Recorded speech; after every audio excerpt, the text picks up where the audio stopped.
आतंकवाद सबसे बड़ा खतरा बनकर सामने आया है। इसी पृष्ठभूमि में एससीओ एक ऐसे ऑर्गेनाइजेशन के रूप में सामने आया जो हमारे शेयर्ड वैल्यूज पर आधारित है। इस संगठन ने हमेशा आतंकवादी विचारधाराओं और गतिविधियों की कड़ी निंदा की है और आतंकवाद के विरुद्ध सामूहिक संघर्ष को अपना आधार बनाया है। इसलिए आतंकवाद के खिलाफ लड़ाई इस संगठन के मूल सिद्धांतों में शामिल है। एक्सेलेंसी, पिछले वर्ष तियानजिन डिक्लेरेशन ने आतंकवाद के विरुद्ध हमारे दृढ़ और एकजुट रुख को स्पष्ट रूप से सामने रखा था। कुछ ही दिन पहले 22 अप्रैल को हमने पहलगाम में हुए भीषण आतंकी हमले के पीड़ितों को श्रद्धांजलि दी है। उस घटना ने न केवल एक क्षेत्र बल्कि पूरी मानवता को झकझोर कर रख दिया था। ऑपरेशन सिंदूर के दौरान हमने यह स्पष्ट कर दिया कि आतंकवाद के केंद्र अब सजा पाने से किसी प्रकार से बच नहीं सकते। आतंकवाद और उसके समर्थकों के प्रति यह हमारे जीरो टॉलरेंस के दृष्टिकोण का प्रमाण था, जिसे इस प्रतिष्ठित मंच ने भी स्वीकार किया है। लेकिन हमारी कलेक्टिव क्रेडिबिलिटी अपनी कसौटी पर तब खरी उतरती है जब इसकी निरंतरता बनी रहे। हमें यह नहीं भूलना चाहिए कि आतंकवाद का न कोई देश होता है और न कोई धर्म।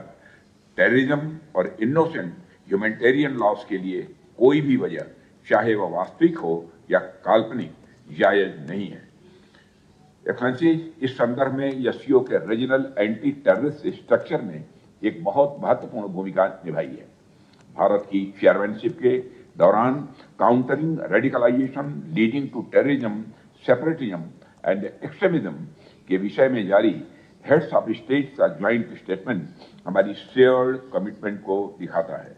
इन तीनों इवेंट्स से निपटने के लिए एक यूनिफाइड फ्रंट की जरूरत है जो सेफ हेवंस को खत्म करे और किसी भी पॉलिटिकल एक्सेप्शंस को अस्वीकार करे। हमें state sponsored cross border terrorism को नजरअंदाज नहीं करना चाहिए, जो किसी भी देश की संप्रभुता पर सीधा आघात करता है।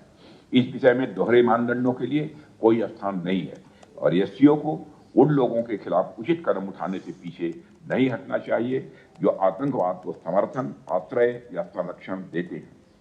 एक्सेलेंसी, आजकल एक न्यू वर्ल्ड ऑर्डर की चर्चा अक्सर सुनने को मिलती है, लेकिन प्रश्न यह है, क्या हमें एक न्यू वर्ल्ड ऑर्डर चाहिए या एक ऐसी दुनिया चाहिए जो ज्यादा ऑर्डरली हो?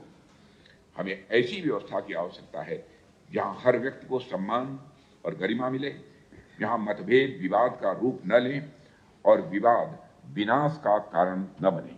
आज की असली चुनौती किसी व्यवस्था की अनुपस्थिति नहीं, बल्कि स्थापित नियमों और सिद्धांतों पर प्रश्न चिन्ह लगाने की प्रवृत्ति है। हमें एक ऐसे वैश्विक सहमति की ओर बढ़ना होगा जहां सह अस्तित्व, सहयोग और करुणा को हर हालत में संघर्ष, प्रतिस्पर्धा और अव्यवस्था पर प्राथमिकता दी जाए। एक्सेलेंसी, एससीओ दुनिया की एक बड़ी आबादी को रिप्रेजेंट करता है, इसलिए हमारी जिम्मेदारी बनती है कि हम अपने क्षेत्र में ही नहीं बल्कि पूरी दुनिया में शांति और स्थिरता इंश्योर करें। हमें डायलॉग और डिप्लोमेसी का रास्ता अपनाते रहना चाहिए, न कि जोर जबरदस्ती का। हमें इसे हिंसा और युद्ध का युग नहीं बनने देना है, बल्कि शांति और समृद्धि का युग बनाना है। यहां मैं महात्मा गांधी का एक संदेश याद दिलाना चाहूंगा कि an eye for an eye makes everyone blind, और हर कदम उठाने से पहले हमें सोचना चाहिए कि उसका गरीब और जरूरतमंदों के जीवन पर क्या असर पड़ेगा। डिफेंस और सिक्योरिटी के लिए उत्तरदायी लोगों के रूप में हमारी, मैं मानता हूं, बड़ी जिम्मेदारी है कि हम भाईचारा और सद्भावना को बनाए रखें। हमें याद रखना होगा कि शक्ति की असली परीक्षा इसे गरीब और कमजोर के खिलाफ इस्तेमाल करने में नहीं है, बल्कि उन लोगों के हित में इस्तेमाल करने में है जो खुद की रक्षा नहीं कर सकते। एक्सेलेंसी, एससीओ उभरते हुए वैश्विक व्यवस्था को बनाए रखने में एक सकारात्मक भूमिका निभा पाएगा या नहीं, यह इस बात पर निर्भर करेगा कि एससीओ आपसी मतभेदों को सुलझा सकता है या नहीं, एवं अपने विजन को वास्तविकता में बदल सकता है या नहीं। भारत यह मानता है कि एससीओ के पास शांति और स्थिरता बनाए रखने के लिए आवश्यक शक्ति एवं संकल्प है। वसुधैव कुटुंबकम the whole world is a family, नस्ल और धर्म के सभी मतभेदों से परे इसी दर्शन को सामने लाता है।